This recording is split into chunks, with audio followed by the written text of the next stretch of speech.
ঠাকুর মা স্বামীজির শ্রীচরণে ভক্তিপূর্ণ প্রণাম জানিয়ে আজকের নিবেদন শ্রী শ্রী সারদা মহিমা।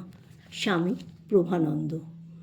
মনে মনে ত্যাগ করার উপর শ্রীরামকৃষ্ণ বিশেষ গুরুত্ব দিতেন। তার উপদেশ ছিল, মনে ত্যাগ হলেই হলো, তাহলেও সন্ন্যাসী।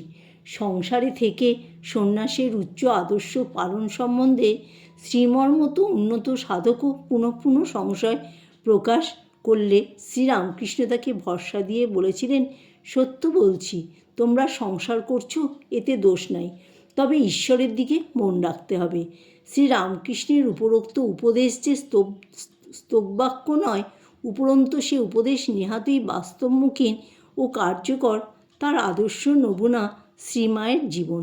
সংসার নদীতে বহমান তার জীবনতরীর কম্পাস সর্বদাই ছিল ঈশ্বর অভিমুখী, যদিও তার কোনো বাহ্য আড়ম্বর মায়ের দিনচর্চায় দেখা যেত না। মা স্বামী বরদানন্দকে বলেছিলেন, ঠাকুর বলতেন, ধর্মের আচরটি পর্যন্ত যেন বাইরে না থাকে। এই কথা বলার কারণ, স্বামী বরদানন্দ কালীঘাটের মন্দিরের প্রসাদী সিঁদুরের ফোঁটা কপালে দিয়ে এসে মাকে প্রণাম করেছিলেন। সংসারী মায়ের আধ্যাত্মিক উপলব্ধির স্বচ্ছতা কিছুটা আঁচ করা যায় ভক্ত উমেশবাবুর প্রতি তার একটি উপদেশ স্মরণ করলে। মা বলেছিলেন, বাবা, লোকে ভগবান ভগবান করে, এই যে খুঁটিটি দেখছ, এর ভিতর ভগবান আরোপ করতে পারলেও ভগবান লাভ হতে পারে। শ্বাস প্রশ্বাসের মতো সহজ, স্বচ্ছন্দ ও সাবলীল ছিল তার উত্তুঙ্গ আধ্যাত্মিক জীবন। সেখানে ভরং ভারঙের কোনো স্থান ছিল না। একটি দৃষ্টান্ত দেয়া যাক। 1917 খ্রিস্টাব্দ।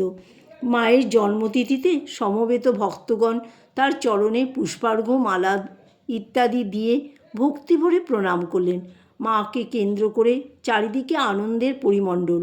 কিন্তু দেখা গেল, প্রণাম পর্ব শেষ হতে না হতেই মা কাপড় বদলিয়ে রান্নাঘরে ছুটে গেছেন অসুস্থ ভাতৃবধূর পথ্য রান্না করতে। ভক্ত সন্তানগণ দেখে অবাক। ধর্ম সংস্থাপন কার্যে ভগবান শ্রীরামকৃষ্ণের সহধর্মী, সহমর্মী ও সহকর্মী রূপে শ্রী সারদা দেবীর ভূমিকা ধর্মের ইতিহাসে অভিনব এবং তার খণ্ড মাহাত্ম্যগুলির অন্যতম। এই ভূমিকাতে তার চরিত্রের ঐশ্বর্য বিভিন্ন দিকে যেভাবে বিকশিত হয়েছিল, তাও আশ্চর্যজনক। মায়ের ভুবন আলো করা খণ্ড মাহাত্ম্যগুলির একটি হচ্ছে ত্যাগী সন্ন্যাসীগণের সংগঠনে তার স্বল্প পরিচিত কিন্তু বিস্ময়কর এক ভূমিকা। পণ্ডিত গবেষক স্বামী ও তপস্যানন্দের সুচিন্তিত অভিমত এই যে, শ্রীমা সারদাই শ্রীরামকৃষ্ণ নামাঙ্কিত সন্ন্যাসী সংঘের সংকল্প করেছিলেন। শ্রীমা নিজ মুখে বলেছেন, মঠের জন্য ঠাকুরের কাছে কত কেঁদেছি, প্রার্থনা করেছি, তবে তো তার কৃপায় আজ মঠটর যা কিছু। শ্রীমায়ের এই গুরুত্বপূর্ণ ভূমিকার স্বীকৃতি দিয়েছিলেন স্বামী বিবেকানন্দ।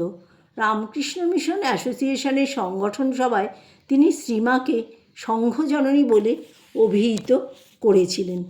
শ্রীমায়ের এই আশীর্বাদে এবং স্বামী বিবেকানন্দ, স্বামী শারদানন্দ প্রমুখদের দীর্ঘ প্রচেষ্টার পরিণতিতে 1954 খ্রিস্টাব্দে দক্ষিণেশ্বর গ্রামে শ্রী সারদা মঠ গড়ে ওঠে। শ্রী সারদা মায়ের জীবনে প্রদর্শিত আদর্শই এই সংঘের দীপবর্তিকা। জগতের ইতিহাসে বোধহয় এটিই প্রথম সন্ন্যাসিনী সংঘ, যেটা পুরুষের কর্তৃত্ব বা হস্তক্ষেপ থেকে মুক্ত। এই দুটি সংঘের অঙ্গগণের স্থির বিশ্বাস শ্রীমায়ের বিশেষ কৃপাতেই সংঘ দুটির পরিপুষ্টি ও সমৃদ্ধি হয়ে চলেছে। শ্রীরামকৃষ্ণ প্রতিপাদিত সত্যসমূহের উজ্জ্বল ব্যবহার আদর্শরূপে সমাদৃত শ্রীমায়ের জীবন অনন্য সাধারণ। আপাতদৃষ্টিতে শ্রীমায়ের জীবন অতি সাধারণ। তিনি যখন যেখানে থেকেছেন সব কাজ নিজেই করতে চেষ্টা করেছেন। অসুস্থ শরীরেও এর ব্যতিক্রম হয়নি। কিন্তু কুটনো কাটা, রান্না করা, সকলকে পূজার প্রসাদ বিতরণ করা, ঘুঁটে দেওয়া, উচ্ছিষ্ট পরিষ্কার করা, বাসন মাজা ইত্যাদি কর্ম দিনের পর দিন করেও তার পূর্ণজ্ঞানের কোনো জোয়ার ভাটা দেখা যায়নি। সকলের উপর তিনি ব্রহ্মবুদ্ধি রেখেছেন। অদ্বৈত জ্ঞান আঁচলে বেঁধে কাজকর্ম করার যে উপদেশ শ্রীরামকৃষ্ণ দিয়েছেন, তার মর্মার্থ এবং উপযোগিতা বুঝতে হলে আমাদের নিবিষ্ট চিত্তে অনুধ্যান করতে হবে শ্রীমায়ের দিনচর্যা। শ্রীমায়ের মতো মহাজনদের সম্বন্ধে শ্রীমদ্ ভাগবত বলেছেন, ভজতে তাদৃশী ক্রীড়া যা শ্রুতা তৎপর ভবেৎ। মুহুর্মুহু সমাধির ঐশ্বর্যে দীপ্ত শ্রীরামকৃষ্ণ বা যাবতীয় বিরোধী শক্তির বিরুদ্ধে সংগ্রামরত স্বামী বিবেকানন্দ সাধারণ মানুষের নাগালের বাইরে, কিন্তু শ্রীমা তাদের সকলকে আপনার করে নিয়েছিলেন। উপরন্তু আধুনিক মন চায় প্রেরণাপদ নজির। শ্রীরামকৃষ্ণ প্রদর্শিত আদর্শের প্রেরণাপ্রদ ও সমাদৃত নমুনা শ্রীমার জীবন ও বাণী, বিশেষত এই কারণে যে তার অনুপম স্নেহ গঙ্গায় অবগাহন করে ছোট বড় সকলেই তার প্রতি বিশেষ আকৃষ্ট হতো এবং তার গড়া ছাঁচে জীবন গড়ে তুলতে চেষ্টা করত। গঙ্গার পূর্ব তীরে দক্ষিণেশ্বর তপভূমিতে শ্রীরামকৃষ্ণ ব্রহ্মকুণ্ডলিনী শক্তিকে জাগ্রত করেছিলেন, কয়েকটি মহান সত্য আবিষ্কার করেছিলেন। কিন্তু শ্রীরামকৃষ্ণ উপলব্ধ তত্ত্ব সকলের প্রধান প্রয়োগশালা প্রতিস্থাপিত হয়েছিল পশ্চিম তীরে বেলুর গ্রামে। ওই অঞ্চলের শ্রীমা প্রায় 2.5 বছর কঠোর তপস্যা করে প্রয়োগশালার আধ্যাত্মিক পরিমণ্ডল রচনা করেছিলেন। তিনি বলেছিলেন, বেলুড়ও কেমন ছিল, কি শান্ত জায়গাটি, ধ্যান লেগেই থাকতো, তাই ওখানে একটি স্থান করতে নরেন ইচ্ছা করেছিল।